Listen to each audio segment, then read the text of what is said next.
Hello, welcome to the fourth episode of the EJB talk show. So my name is Amiel, and today I'm joined with the amazing percussionist and amazing person overall, Cassandra Wolff. How are you doing, Cass, today? I'm doing well. I'm doing quite well today. Today's been a good day. What'd you get up to today? I slept in until 11, Nice. which was not my plan, but, I showed up to practice for like a little bit, and then we had rehearsal. Sweet, man. So you're in your first year in your master's right now here at U of T. How have you liked it here so far? It's been a very interesting move and a big change for me, but I really love it. It took me some time to like settle. It took me like a few months to like finally like really feel comfy, but it's really fun here. Really? It's really fun. What aspect do you find fun? I love the community. Like, especially like you guys, like the whole studio is just like so nice. Everyone's so nice here, and I felt so welcome the second I got here. They're not nice at Laurier? No, of course they're nice at Laurier. I was just like, every time I meet new people, I'm always like so surprised of how like welcoming and open everybody is, because I'm not really a nice person. When you meet me, I'm kind of like shy. Right. Everyone's just like super kind here, and like the fun part is just like I don't know, I love rehearsals and things and being able to like play with people. That's like what's fun for me. That it's nice to like get to play in a few pieces in percussion and in wind synth. It's nice. Right. I'm gonna ask you something not as far back as like your start of music. I will ask that eventually though, but I do want to ask about your time at Laurier. So how do you feel like you're doing your undergrad in Laurier helped with like where you are now and being here at U of T for your master's? Ooh, that's a good question.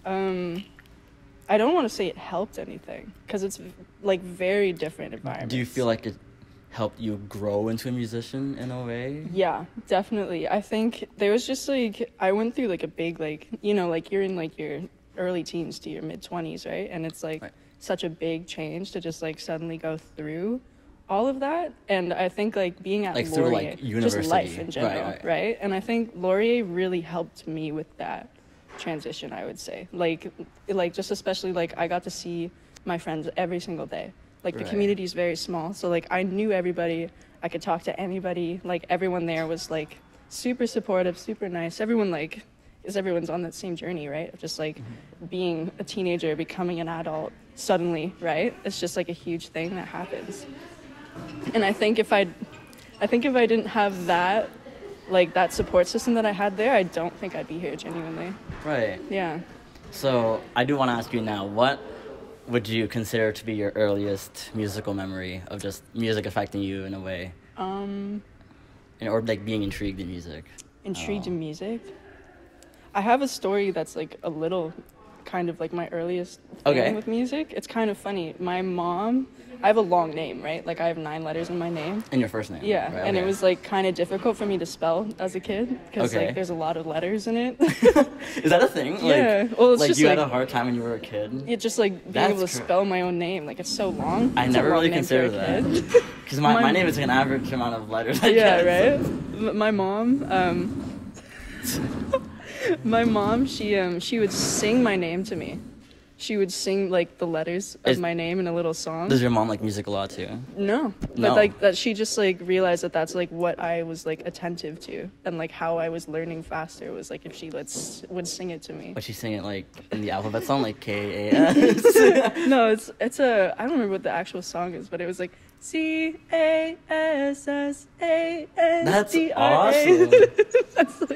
that's like my earliest memory of singing. I don't remember what the song is. I don't remember. Oh, over and over. I don't remember what it's called though. I don't know what it is. I do know, but I can't place my like. That's funny. It's from something. Yeah. But never mind. Nah, whatever. That's like, I would say that's like my earliest musical thing. Really? And like music that impacted me. Is this a 2-part question? No, that was a perfect answer for that, because mine is like not even like that. But I do want to talk about like the first time you got put into something music related. Like, did you start with piano like others? I took 2 years of piano lessons. And was that because you wanted to? Yeah, I was like... You were saying, like, this is the thing I want to try. Yeah. Okay. We used to have, like, a really crappy keyboard in my basement. Right. And I would, like, go and, like, try to play it, and my mom just got so annoyed that she was like, okay, we need to put this girl in lessons. And I took lessons with a program called Simply Music, which didn't actually teach you how to read notes. It just like taught you like ear training and like how to like look at like shapes of things and be able to like figure out what the music is from that. It was kind of a waste of time that I think about it now, because I didn't know how to read music until I started playing percussion. But like I have like basics on piano. Okay, and I know you like have like singing background like that. Like you like did like choirs. Yeah, I did choir. Was that like a high school thing? Yeah, I started in like the middle of grade 9 because I was like way too scared to start at the beginning. But like yeah, I just sang in choir for all through high school. So piano and stuff, that was like grade 1 for you, probably, right? Yeah. And has music kind of stuck with you all the way until you started percussion, or were you kind of just on and off with other stuff? I guess, yeah. I didn't do any music until I started percussion. And that was high school? No, I started when I was 11. Really? We had like an after-school band program in St. Catharines. So like kids from like all over the school, the teachers would go to your school and give you lessons, and then you'd have band practice like once a week. Dang. Which is pretty cool. That is I was pretty like cool. taking like actual lessons when I was 11, which would like you'd think I'd be better by now, but I'm not, which is a shame. No, come on now. But I just that was like they would do that for, I think the youngest you could be was 11 to start percussion. Right. Because they didn't want like little kids trying to play classical percussion. 7-year-olds. Yeah, exactly. Yeah. So with percussion like that, what made you want to do percussion? Were you placed in percussion, or you kind of like I wanted to do it? Was it keyboard percussion that kind of interested you, or was it also like drums and stuff like that? I don't know what it was. I genuinely like I think I was just like sitting there and I was like, yeah, whatever. This would be cool. I would be cool doing this. You know? I don't even know. Have you watched someone before and been like, that's pretty? No, not either. I fully just because that was me. Yeah. I would like watch recordings of bands. I'm like, I like that guy right there. Yeah, the drummer. But you didn't really. I don't know what it was. It was just like something in me that was like, I should be doing this one. This one would be cool. Right. Like something just like called to me. I don't even know. It was. Yeah, that's I never thought about that. That's interesting. Was it like a consistent weekly thing? Yeah. Going forward. It was like one lesson a week and one band practice a week. Right. Until I was in I stopped in grade, because it was an elementary school thing, so I stopped in grade 8, and then in grade 9 I just did all. You were in high school band. All the high school stuff. Yeah. Right. So taking percussion lessons like that, I know you also like to sing, and like you like to like listen and do other stuff that isn't like necessarily classical music, classical percussion, like playing ukulele and stuff like that. Because I'm kind of the same too, where I like to play guitar too, and balancing, practicing percussion stuff. How is that something that has maybe like interfered, or something you've found time to balance with between yourself? Between the two? Yeah, between the two. And given then, or even now, lately, how do you find that time, or do you find a conflict with those two? I mean, like, I wouldn't say that ukulele and singing isn't something I practice as often. Right. But it's something you have fun doing. It's more of like an enjoyment thing. Honestly, you know what? It's usually like past midnight and something just like sparks, and I'm like, I gotta get my shit right now. I gotta start playing something. You're just thinking of something like, oh man, that'd be so cool if I just did it like that. I gotta record this, right? Like literally all the other voice memos on here are just like 1 a.m. 12:50. That's awesome. Like it's bad, but it's like I don't know. I do it when I feel like I want to do it. It's not really something I schedule into my time. So when was the point in your high school when you were like, I want to go to school for percussion? Like what was that?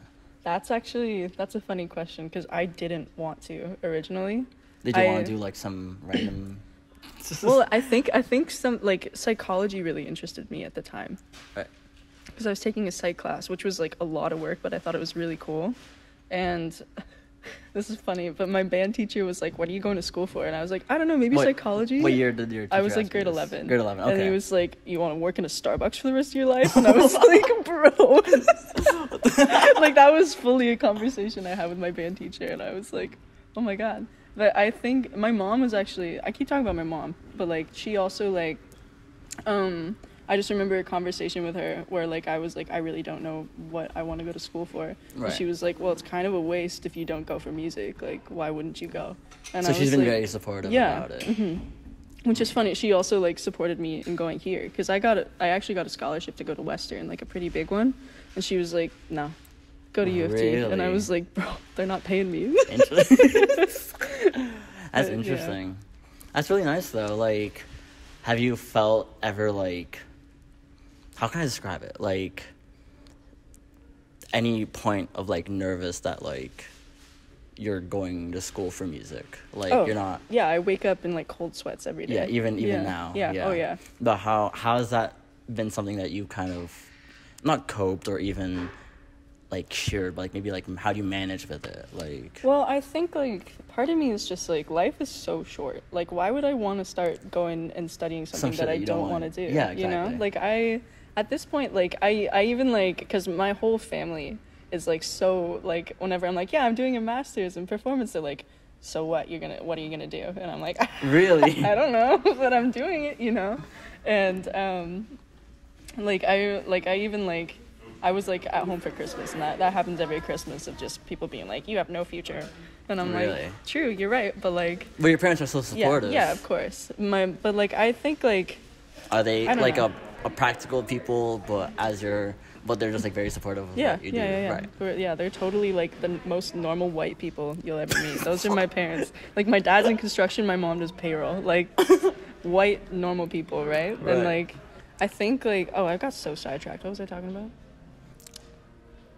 You were talking about going to like family dinners and like doing school, like going to school for music. How am I coping with that would have been bad if I forgot. Yeah. And it's like you're watching the playback and it's just like you just watch us both freeze like you're sitting at home. You're like, I know what happens next, but they don't. Yeah, that's the problem with this camera stuff, right? That's like, so funny. Yeah, I don't know. Yeah, life is short. That was my point. And like, I honestly, like, with my future, I just want to like have like a stable income, right? And I'm chill with however that happens. And you find yourself to be like pretty optimistic about. Yeah, it's whatever. I'm chill with doing anything. Right. Like, I really am. Like, as long as I have like the skill set to do it, I'll do it. You know, like I'm very easygoing with that stuff. But I would love to just keep music in my life, and I'm here to just like get better. Right. That's like my whole point of being here. That was like a huge decision on my part. Was like, why I want to do this was literally, I just want to get better. That's why I'm here. Yeah, and it's nice that you're here. You know. Like, yeah, a lot of people come into music school, especially masters, like, yeah, I'm already great, right? I'm great. I know what I'm doing. Which is, yeah, sometimes they objectively are. Yeah. They are, like, most of the time. But it's just like, it's okay to like go into it with like, this is gonna take me like that step up, because I think especially if you have that mindset going in, it makes those, you know, for undergrad 4 years, for you 2 years, it makes those years a lot more interesting. Because if you're just like, if you have this like, yeah, I'm already really good, it's just washrooms, repeat, practice room, rehearsal, and then not practice room, rehearsal, right? But if you're just like, I just feel like every day kind of means something a bit more. If your mind is like, let me take myself higher than where I currently am. Absolutely. And it's just like, just being open and being like honest with yourself and being like, these are things I need to work on, these are things I need to get better with, and you just like doing them. Right. Like, just having the time. Like, I'm here because I have the time to do this right now. Right. Like, I'm so young, but my life is also so short. I just want to enjoy everything, you know? Yeah. That's awesome. So, going to school, like, in Laurier, how is it, like, first year for you? Like, were you... Ooh. It was, like, a very similar thing that happened here, where I was just, like, panic mode for, like, months. Yeah. Panic mode, what do you mean? Like, going in, like, panic mode months going in or months after? Still there, panicking. Yeah, okay. Fully. Like, I was, like... I remember it was, like, a little easier because there was, like, more classes and everything felt, like, kind of like high school, but not, you know? Like, there was days I had, like, 4 or 5 classes in a day. Right. Like, do you think this place feels like high school? I think it does. It's very we're all different. in one building. Yeah, right. Yeah. You just see the same. You can rely on seeing the same people every day. It's like it's very different, but like it's still like a similar vibe of just like you're at school. Right. Yeah. I'm trying to think. The first year, again, like I had the very similar reaction of like going to Laurier and being like, these people are so nice to me, and they don't even know me, right? Were they not nice in St. Catharines? That's the same question. No, you know what? At my high school, yeah, they were okay. It was same just everyone's going through the same transition. Same as mine. Yeah. But like, yeah, it was a scary transition, but it was also like, I remember having a lot of fun in my first year. Like there was like getting to know everyone. Like everyone got to know each other really quickly because it's a smaller school. Were you having fun just because like, oh, I'm meeting new people, or was it you're having fun as in like, were you not letting the practice stress get to you? Were you avoiding that in your first year? I don't think I practiced that much in my Right. first year compared to like now. Like no, I was like 1 to 2 hours a day maybe in first year. But yeah, there wasn't that much stress because there wasn't like a lot put on me because I was a first year. They don't give a lot to the first years usually, except I had to play in Crown of Thorns. Oh my god, that was terrifying. Oh man, that's a big David Mislanka piece for percussion ensemble. I'm thinking the fun, mind you, I was drinking underage a lot, so that was probably the fun for me. But just like just being in a new environment where like everyone was very supportive again, and just like having people like help me and talk to me and people understand you too. Yeah, like, understanding fully what I'm going through and being able to like support me with that. Like especially like my first year in wind ensemble was like the 4 first years, like me and 3 others, and then 2 third-year performance majors are like trying to be into performance people, and they taught me like everything I know, the 2 of them in third year. Those are like, they're like my best friends still. Like I love them dearly, and like they made the transition very easy for me.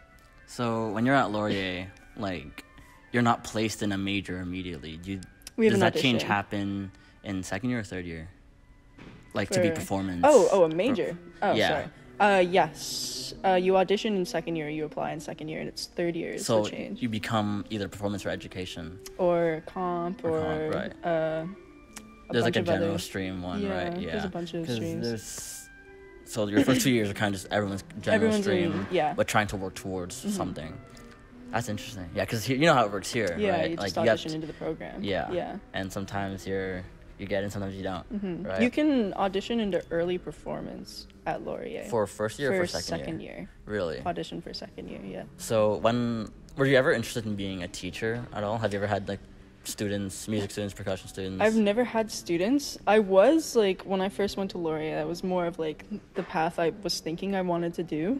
As in private teacher or like a school high teacher. School teacher? Yeah, right. like I was like, I was like, I would might be good at this. And then like the longer I was there, the more like just like insecure in the fact of like I will never feel like I know everything, and I'll feel like a phony trying to teach people. You're in front of a bunch of kids, right? Yeah. Like because I was thinking about that too when my goal was being a music teacher. Because I bet you had like amazing band teachers too. Because I did, and I saw what they did, and I'm like, I want to do that. Yeah. I want to play some artists and conduct them. Literally. Right? But I was just like, I want to be a school teacher. And in my first year, I was just really bad at doing homework and really bad at taking in information. And God, if I had to take information and share it with other people, I don't know how I would do that. And I just got really nervous. Like, so I'm just like, shoot, like maybe high school teacher is not for me. You know? I mean, like teaching is like, I mean, when it's for you, it's for you. Yeah. You know what I mean? Like, it's not. It's like a little scary, but it's also like, you have to understand that like most people are coming into it like in the same boat. Like, I don't think anybody's walking in being like, I know everything. Yeah, I've already taught a class. I'm so good at this. Yeah, right? Like everyone's, it's I guess it's like a similar thing to everything. We're just like, you're always gonna feel like you're the worst person in the room just because like you're in your own head. Right. And yeah, that was what I went through in my second year. Because my second year was just, I don't even remember it. That's how bad it was. Really? Like it was just like a lot of stuff all the time. So then the switch that you want to make into performance, how did that, like what went in your head at the time? What went in my head was me holding the form that I had to get my prof to sign to put me into performance. It was Dave. It was Dave, okay. And Dave, like, I was literally sitting there like, I should not do this. And he was like, give me the goddamn paper. And he snatched it and wrote his name. He's like, hand that in. Did it was, like, did he want you to be in performance? Like, yeah. They were all like, very supportive of me. They Both him and Brennan. They had no clue what I want to do because I didn't either. But they were like, if you want to go for it, then go for it. They could see that I could manage it. Right. And I was just like so anxious about it because I was like, I don't know if this is what I want to do, but I don't know if I want to teach. I still took like a bunch of ed courses just in case. Right. So I have like the conducting class and a lot of like other instrument technique courses. Okay. So like I could go maybe if they let me in someday. So what was it like switching teachers after your undergrad to here? Because I know a lot of people here, like, they did their undergrad here and then they kind of renewed that degree and are doing a master's with the same teacher. What was it like switching teachers, especially like you're 22, right? Like 23, and you're switching teachers for the first time in 4 or 5 years, right? So what was that change like, and was it something that you were kind of you're of course open to it? Yeah. Oh, of course. I mean, like, when I was at Laurier, my first year I had, like, a lesson with Brennan, a lesson with Dave, and they swapped every other week. Right. So I was, like, I had, like, 2 teachers at that point, and then I was, like, mostly with Dave. In second year, I had, like, 3 Really? offhand lessons. You played everything with for Brennan. Dave? Yeah. Like, even, like, marimba and... Okay. Yeah, like, he's still a teacher. Yeah, of marimba course. might not be, like, his big specialty, but it still, like, was definitely very helpful with pieces when I played for him. Nice. And then so like I had like Brennan for a very long time. I had him for 3 years, just like strictly him. 1 through 4. Like, you'd say? 3 to 5. Oh, 3 to 5, right? Because you did Brennan, the degree there. I'm an old person. I stayed there for 1 more year. It's not. But like we'd have like offhand lessons with Dave to play drum set. So like Did he teach you like drum kit, like rock stuff too, or was it mostly like multi-perk kind of? It was like both. Drum set. Like That's we were sick. doing like rock beats and That's awesome. It was I mean like it's not my specialty, but they were definitely like fun lessons. I really loved Sweet. them.